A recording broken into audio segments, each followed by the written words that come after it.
आजचा माझा विषय मी तुम्हाला माझ्या हिंदी शब्दातून सांगणार आहे। मंदिर में पूजा करे, घर में करे कले, बातों पर छाल लगाए, पत्थर लगाए गणेश, पत्थर के भगवान को लगते हैं 56 भोग, मर जाते हैं फुटपाथ पर भूखे पैसे लोग, पहन मुखौटा धर्म का करता है दिन भर पाप, भिंडारे करता फिरे घर में भूखा बाप। ये मंदिर मस्जिद भी क्या कमाल की जगह है दोस्तों, जहाँ अमीर अंदर और गरीब बाहर भीख मांगता है। पायल हजारों रुपए में आती है पर पैरों में पहनी जाती है, बिंदी 1 रुपए में आती है पर माथे पर सजाई जाती है, इसलिए इसकी कीमत मायने नहीं रखता, उसका कृत्य मायने रखता है। अच्छे मार्ग पर कोई नहीं जाता लेकिन बुरे मार्ग पर सभी जाते हैं। दूध बेचने वाले को कहीं नहीं जाना पड़ता लेकिन दारू बेचने वाले को कहीं नहीं जाना पड़ता, लेकिन दूध बेचने वाले को घर घर जाना पड़ता है और उसके बाद बार बार जाता है कि पानी तो नहीं डाला लेकिन दारू में दूध मिलाकर पीते हैं। नमक की तरह जरा ध्यान दे, ज्ञान देने वाला भी सच्चा मित्र होता है। मीठी बातें करने वाला तो चापलूस भी हो सकता है। इतिहास गवाह है कि नमक में आज तक कीड़े नहीं पड़े, लेकिन मिठाइयों में तो अक्सर कीड़े पड़ जाया करते हैं। मित्रांनो, माझ्या बोलण्यावरून तुम्हाला माझ्या भाषणाचा अर्थ कळलाच असेल। आजचा माझा विषय गर्दीत माणसाचा माणूस शोधते मी। त्याआधी 4-5 घटना सांगते, त्या अगदी सत्य आहेत। त्या दिवसची तारीख होती 7/10/2017। स्थळ चक्क इथेच माहेरघर वगैरे असलेले पुणे। 15-20 लोकांच्या जमावानं 4 कुत्र्यांना रॉकेट टाकून जिवंत जाळलं आणि 16 कुत्र्यांना अन्नात विष टाकून मारलं। कुत्र्यांचे 16 त्या आधीच्या महिन्यात नांदेडमध्ये पाठीवर पाय देऊन आलेल्या सख्या भावाने भर रस्त्यात बहिणीच्या पोटात चाकू खुपसून खून केला। तो बा गर्दी जमा झाली पण एकही माणूस त्या मातेतरू भावाला थांबवू शकले नाही। थांबवणार कसे ते तर घडलेल्या घटनेचे मोबाईल मध्ये प्रक्षेपण करण्यात मग्न होते। घटना क्रमांक 3, रस्त्याच्या बाजूच्या झाडीत 2 जणांवर कुणी हल्ला झाला। मित्राचा जीव गेला, मुलगी जीवाच्या आकांताने अर्धमेल्या रक्तबांब अवस्थेत मदतीची याचना करत होती। तिथे ही गर्दी जमा झाली आणि मोबाईल काढून शूटिंग काढण्यात व्यस्त झाली।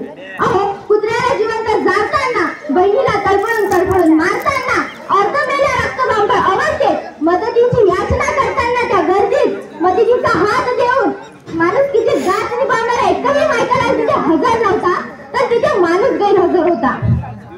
कोणी एका महान कवीने असे म्हटले आहे की बंदूक रक्षकांची बनवेल भक्ष आम्हा, झोपेला भयमुक्त अशी एकही रात नाही, माझाच देश आता माझ्यात राहत नाही, गर्दीत माणसाच्या माणूस जात नाही। आणि मित्रांनो, किडे मुंग्या पशु पक्षी रानेवने झाडा झुडपांच्या पसाऱ्यात जगणाऱ्यांपेक्षा थोडासा खर्च मेंदू, 2 हात 2 पाय अशी जमात म्हणजे माणूस, ज्याच्या हृदयात अखंड प्रेमाचे झरे वाहतात तो माणूस। आहार, निद्रा, भय, मैथून ह्या 4 गोष्टी पशु पक्षी करतात, पण 5वी विचार करण्याची शक्ती मात्र ज्याच्यात आहे ना तो माणूस। जीवशास्त्राच्याच भाषेत सांगायचं झालं तर हा अंगठा या 4 बोटांपासून वेगळा झाला आणि याच्या जीवावर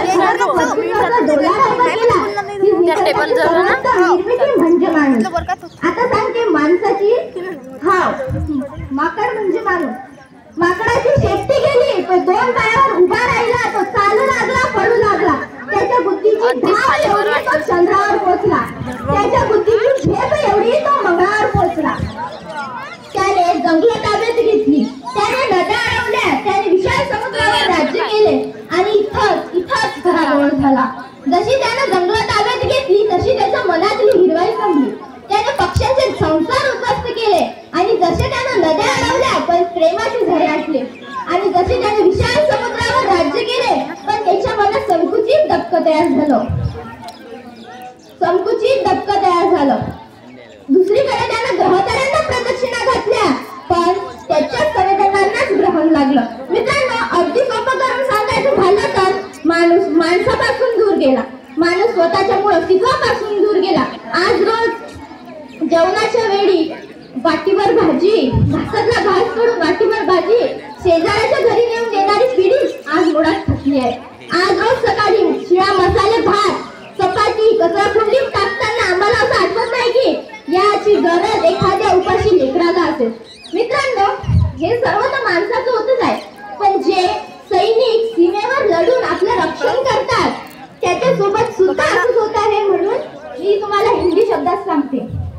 महोदय, अब तो हमारा तिरंगा झंडा भी हमसे पूछता है कि क्या भारत आजकल मैं पहराने से ज्यादा कफन में दफनाने के क्यों काम आ रहा हूँ.